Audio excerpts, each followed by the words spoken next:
Welcome to Sir Clive's Retro Games World and my look back at the classic video game magazines of yesteryear. For this episode, I'm going to be looking at issue 1 of the ever-evolving YS.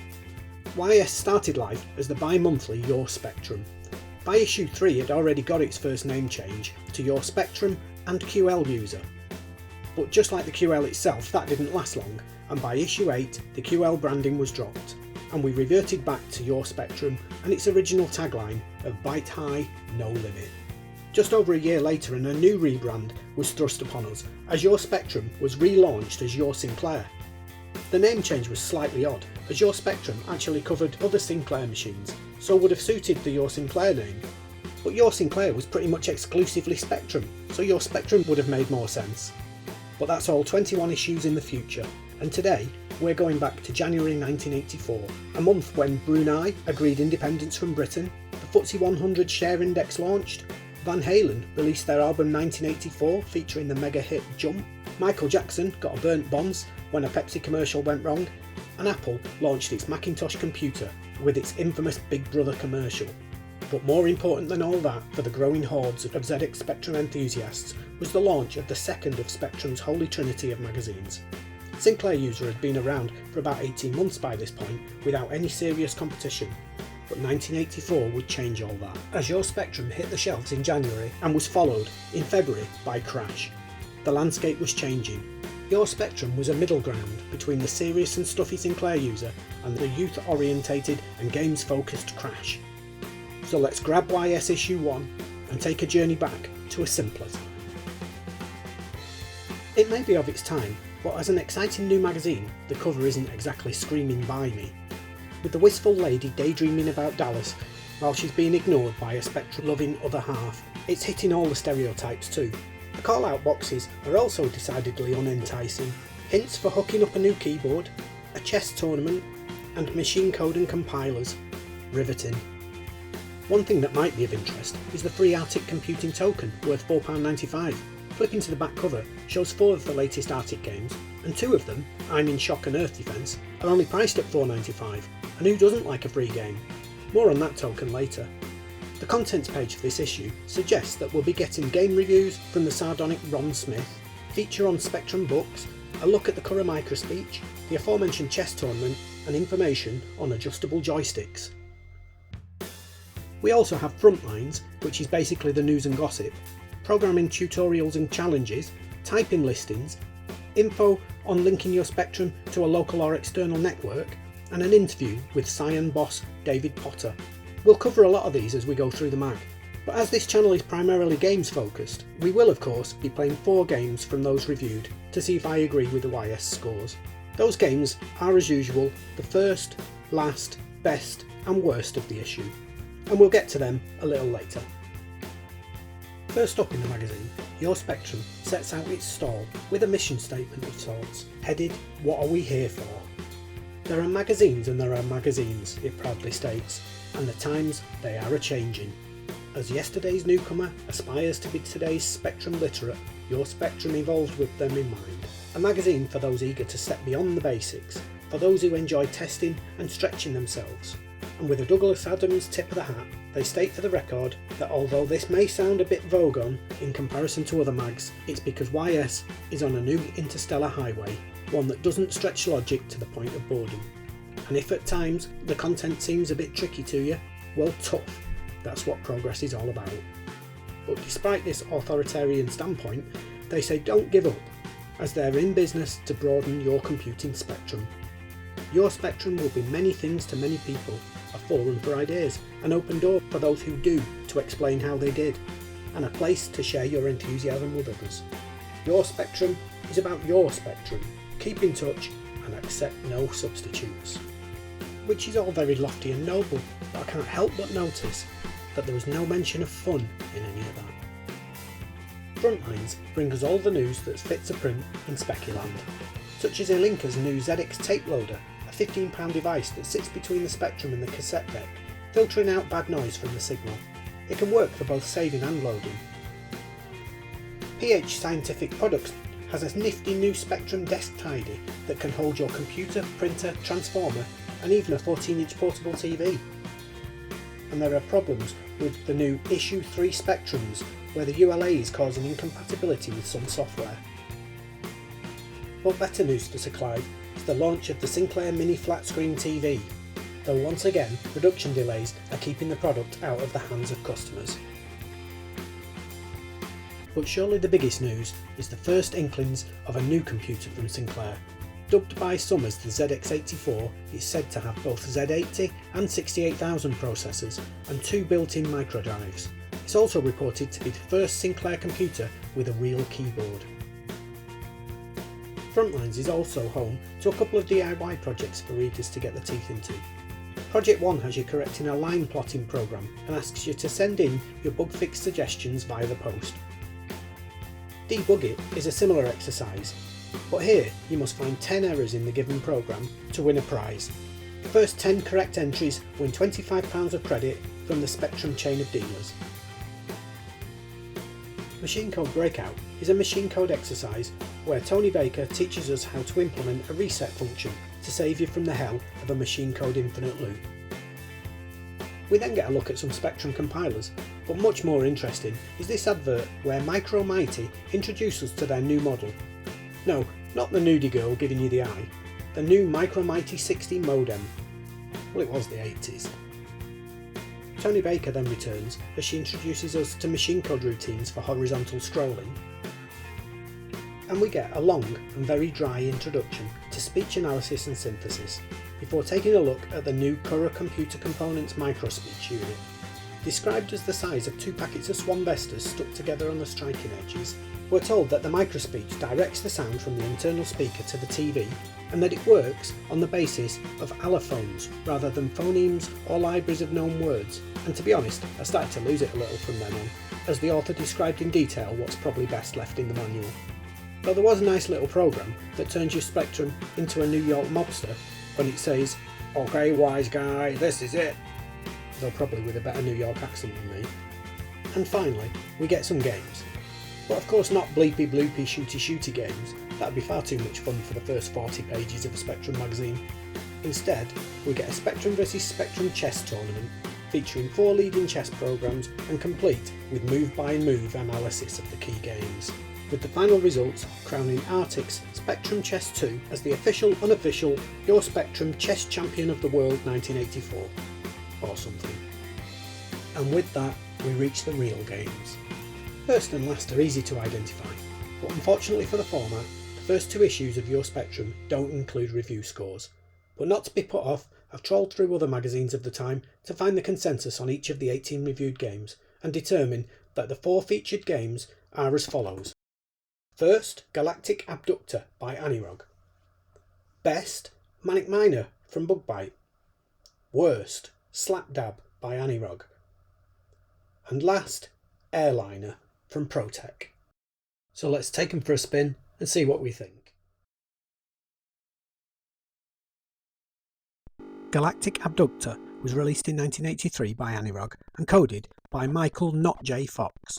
The inlay tells us that it's an exciting game in 100% machine code with brilliant graphics. We'll be the judge of that. You're under attack from ferocious armoured hawks, and even your powerful laser cannot destroy them in a single shot. And although the game has got an obvious Phoenix inspiration with the graphics, it's a fairly unique shooter in terms of gameplay. Shoot the hawks as they dart about the screen before they can grab a helpless scientist. It's possible to save someone who's been nabbed by shooting the hawk before it reaches the left of the screen, but fail to do so and their chewed up carcass will be dropped to the ground. If all 5 scientists are killed, then you'll lose one of your lives. Simple enough. But you also have to contend with the hawk eggs that are being dropped, which hatch on impact. If that happens, you must shoot left or right to take them out before they reach you. Ron Smith from Your Spectrum particularly liked that the game only required 3 keys, left, right and shoot, so you didn't have to keep glancing down at the keyboard. And after introducing the Spectrum Soft Reviews section as all that's new and fantastic, he stated that Galactic Abductor does indeed fall into that category. And we're in agreement.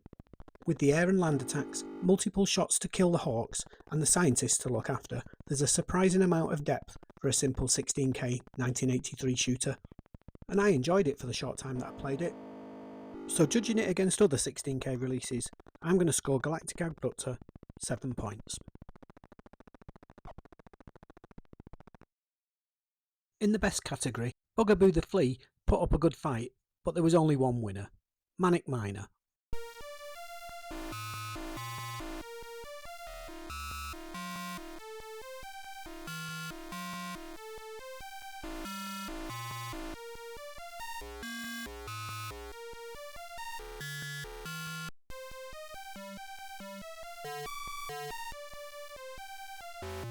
We all know Manic Miner, so there's little point in me going over the mechanics other than to say that you must collect the flashing objects and get to the exit before your air runs out to move on to the next of the 20 levels. But there are a few factoids that the casual retro gamer might not know about, so let's cover some of them instead. Manic Miner took just 8 weeks to write. Matthew Smith was just 17 when he created the game, but he had already had 3 published games before this: Delta Tau 1 for the TRS-80, Monster Muncher for the VIC-20, and Styx for the Spectrum. Rather than sell the rights to Manic Miner like he had done with his previous games, Matthew Smith licensed the game to them, and this meant he was later able to republish the game on his own Software Projects label. The Software Projects version did need some minor changes, however, to remove some of the enemies that were modelled after the Bug Bite logo. And whilst Manic Miner is generally seen as a Spectrum game, the Commodore 64 version was actually the best-selling game on the Commodore machine in 1984. 2 sequels were produced, Jet Set Willy and Jet Set Willy 2, but the planned 4th game, the Mega Tree, which was going to be the first Miner Willy game not to be originally developed for the Spectrum, was cancelled before it was completed. And despite Willy's working-class roots, he still has an air of culture, with Manic Miner featuring 2 classical tunes. The music menu is a rather unusual take on the Blue Danube, whilst the looping in-game music is Grieg's In the Hall of the Mountain King. But of course it's the gameplay that matters, and the fact that the game is rightly hailed as a classic of the period is testament to just how good Manic Miner is. Good old Ron from Your Spectrum had a bit of a hard time with the game, saying it's a case of frustration and panic as you guide Willy through the caverns, and that it's a case of 1 step forward and any number back as you master the first hazard, only to fail dismally at understanding the complexity of the second. Poor lad. But he's quite right, the game's notoriously hard, and I know that many gamers simply gave up on screen 1 due to the unforgivingly large arc of Willy's jump, causing a multitude of deaths.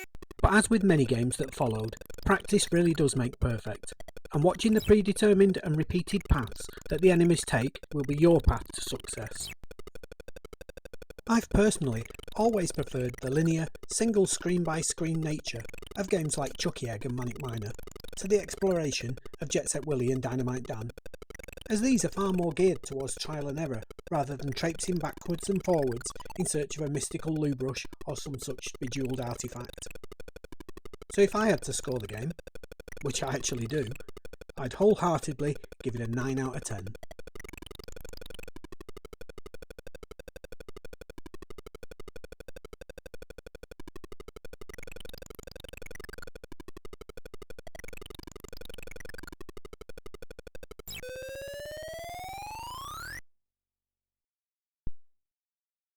So now we reach the worst game. Oh joy. Slapdab by Ian Bullock is a simple but fairly novel take on the popular painting squares games like Crush Roller. Sam is a painter by trade, but he's plagued by pesky creatures who don't take kindly to his sprucing up of their cosy little hiding places. Now in the inlay, we're told that the meanies are woodworms, but in the on-screen instructions they're referred to as undercoat monsters. But either way, they're only able to chase Sam on the painted areas of the screen, so your job is to avoid them and cover the whole room in a lovely custard yellow colour. Of course your brush can only hold so much paint, so you must keep dashing back to the paint pot to top up. Your Spectrum were fairly complimentary, saying that Slapdab is a game you can switch to when things get a little difficult. A game where success can come easily. So maybe the game's unfortunate to be in the worst category, which is primarily due to a 2-star review in TV Gamer magazine. Anybody remember that? They said that the game lacks the professionalism of much of the software now coming on the market. But this was 1983. I'm not sure there was that much professionalism, and I thought it was another example of how good the 16K Spectrum software catalogue is. Yes, it has ill-defined graphics, and it's very much a one-trick pony, but it does what it does quite well, and I'm going to give it 6 out of 10.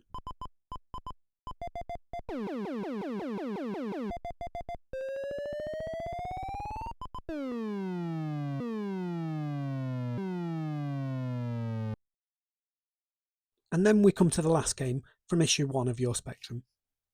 And from my point of view, of the 18 games reviewed in the magazine, this couldn't have been a worse choice. I'd happily play any other game than a flight simulator.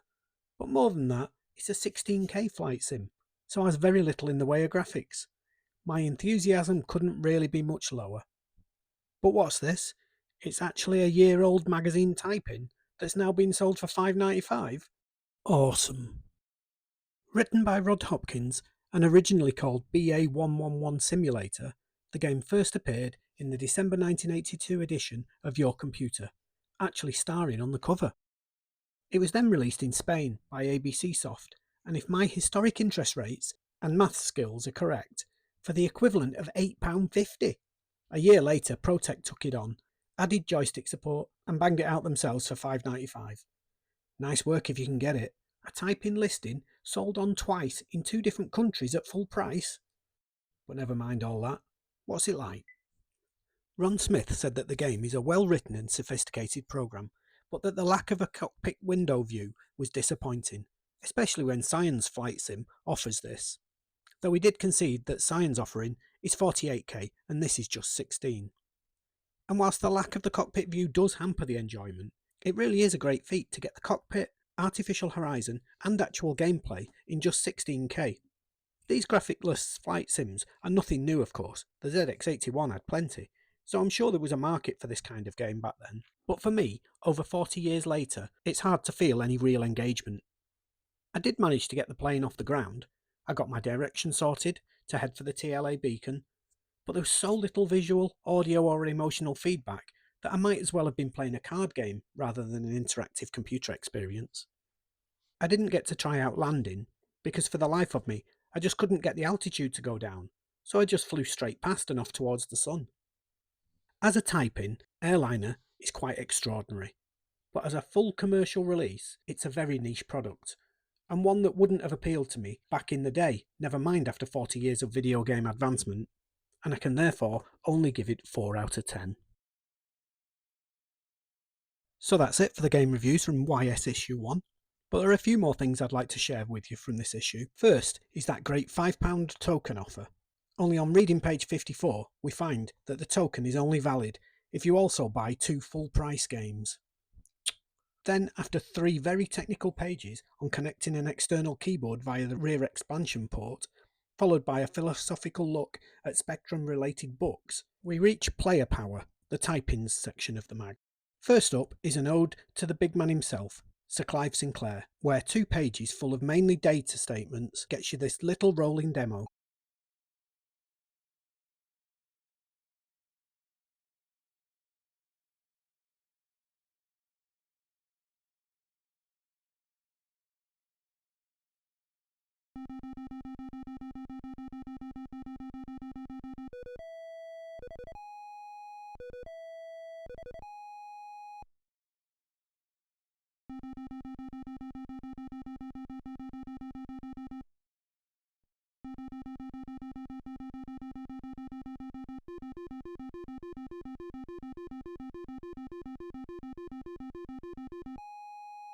Then we have Showdown, which, in an opposite move to Airliner, is a type-in listing of a game that was previously sold commercially by Arctic Computing.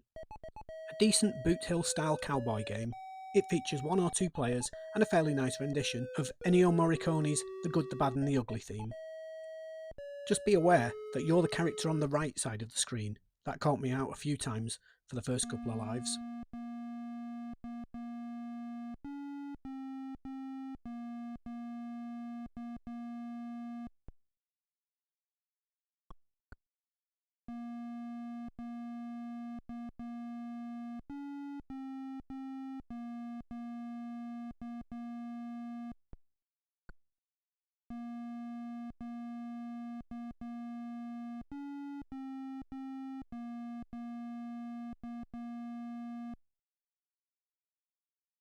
And finally, we have Gnashers, an interesting twist on the standard bomber premise. This time you're not dropping bombs to clear the buildings, you're trying to save them. Gnashers are a nasty breed of gremlins that like nothing more than eating the materials that make up the town's large dam. Drop your bombs on the critters' heads to stop them creating a hole that'll flood the town, and try not to bomb too many of the town's structures while you're at it. With 3 increasingly difficult levels, it's a fun little game that was probably well worth the time typing it in.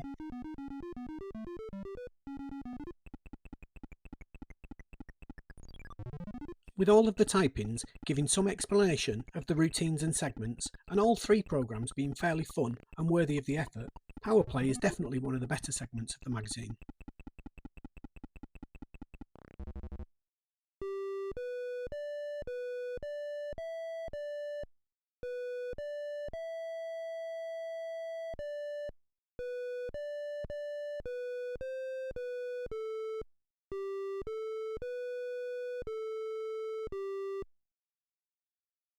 This issue and this episode finish with the oddly named section, which I assume is pronounced Circe, which a Google search tells me is the name of an Aeaean enchantress that turned people into pigs during one of Odysseus's voyages, though the rough ride that the interviewer gave David Potter of Scion suggests that it may be Circe doing the interview after all, starting with a number of digs disguised as questions, suggesting that Scion are bathing in the glory of their relationship with Sinclair Research, rather than getting their hands dirty and doing their own work. The most interesting part of the interview is where Mr. Potter suggests that Scion is more important than any programmer, so they're not looking to make stars of their coders.